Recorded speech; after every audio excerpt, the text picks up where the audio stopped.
I believe that I owe President William Ruto and the people of Kenya my loyalty and patriotism. I believe that I owe them my prayer and daily intercession that they would deliver for the people of Kenya and for Africa and for God's purposes in the world. I also believe that I have a duty to pay my taxes as a citizen. I have a duty to be able to work hard and deliver, in the places where God has put me. And I also believe that I should contribute my talents of music, of writing, of advocacy, of, speaking for the needs and rights of others, and do it to the best that I am able to. I believe that I should be an ambassador of Kenya out there, so that when people see my work or see what I've done, I'm able to represent this country, whether they see it on social media or my YouTube channel or see me on the university campuses and so on. I believe I should be my best so that I can add to the value of what Kenya is today. I totally believe that as people out there hear my music or see my work, then they say, this guy is from Kenya, from Eldoret or from Vihiga or from wherever. And that takes Kenya forwards. I'm proud to be Kenyan. I believe that I should contribute to the students of this country, to the youth of this country. I believe I should contribute in raising my family, in raising this society of young men and women to be the best through counseling, through inspiration and motivation and so on. But I also believe that I owe President Ruto and the people of Kenya truth.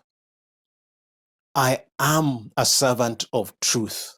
I believe strongly in truth. And there are places, there are aspects where I see some things maybe just a little more clearly than some of you. For example, I see clearly that our problem as a country is not economics. It's not lack of resources. The problem of Kenya is not lack of leaders. No, no, no, no. The problem of Kenya is not lack of respect out there. The problem of Kenya is not even lack of technology or lack of commissions, lack of a good judiciary, lack of a good parliament, lack of a good... The problem of Kenya is lack of values. We have bad manners. We have madharau for the people of Kenya. We have madharau for the law. We have total disrespect for right and wrong, for good. And so we are a society of shortcuts. We are a society of deals. We are a society of man eat man. We are a society of advantage taking. We are a society of exploitation. That is who we are. And that is the truth. And we need to admit that that is our problem. And so, right does not attract Kenya. Good does not attract Kenya. Truth does not attract Kenya. Godliness does not attract Kenya. And so, we keep losing when God has put everything before us. God has given us a country many people would kill for. I'm telling you.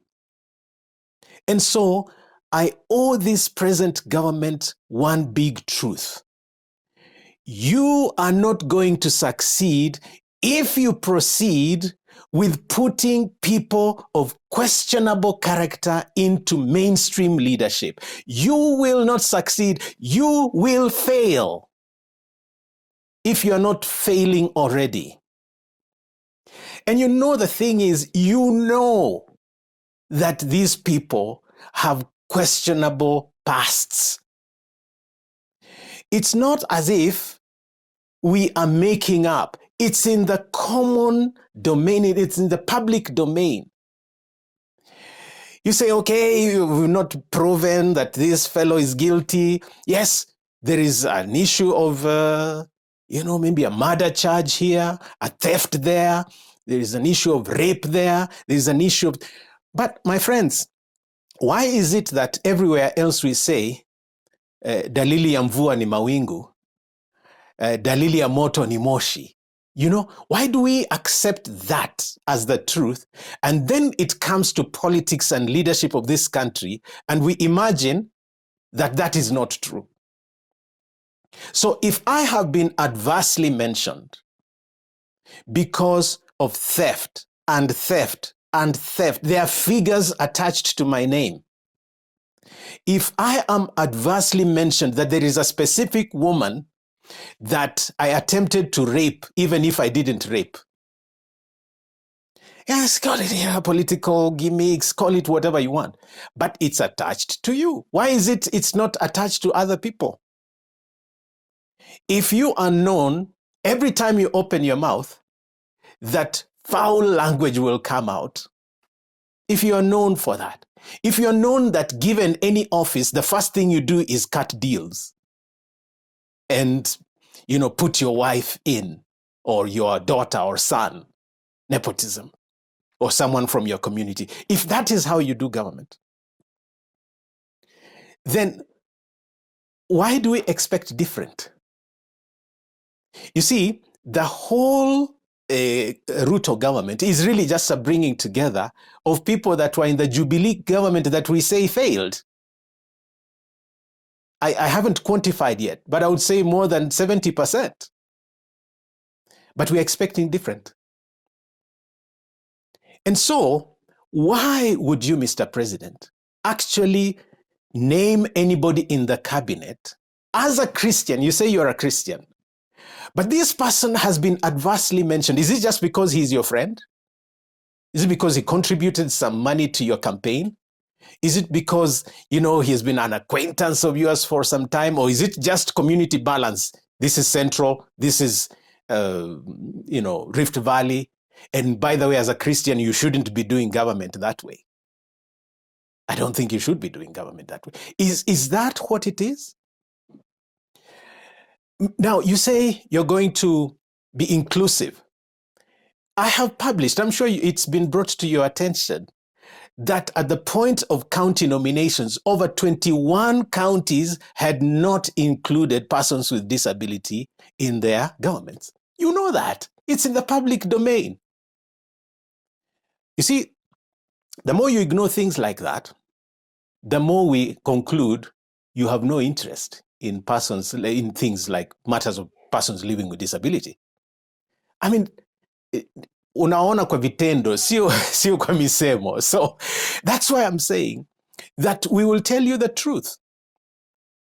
Why would we be wasting time in Parliament vetting people that have questionable pasts when actually there are Kenyans who are trained, qualified professionals that can deliver? Why aren't you naming them in your cabinet? It's not lack. There's too many that can do those jobs. And to the ODPP, I'm just wondering. At first, you find some people culpable. Now, you are in a hurry, just before the vetting, to start removing the cases from their files. What is all this? And you think we just sit there, that is how you do government. No. Are you imagining we don't see through your horrible schemes? Why lift those cases, from them at this point in time, just before the vetting? Why? I'm asking. Why? Bwana Haji, yours is the Ethics and Anti-Corruption Commission. I mean, we have not even recovered from Chebukati and his team being given 241 names from your office that should not vie for office. You let them go through. Most of them are in parliament now. You will name them into government. I'm just telling you, as somebody who thinks right and left, black and white, wrong and right, that you are going the wrong direction. You can't have results with a tainted team. You cannot. You cannot actually drive this country to economic success if your government is full of people who are taking advantage of the economy. I mean, if your own deputy is named adversely, in case after case after case after case, I guess because he's your deputy, you'll just let it go. It's too much to remove him from. But if we really want a godly nation, if we really want a country that works, if we really a country that is built on truth, then we need to live by the truth and by what is right. And to my clergy people, my pastors, bishop, priests, friends, whatever in the church, I mean, it's nothing wrong with aligning yourself with government.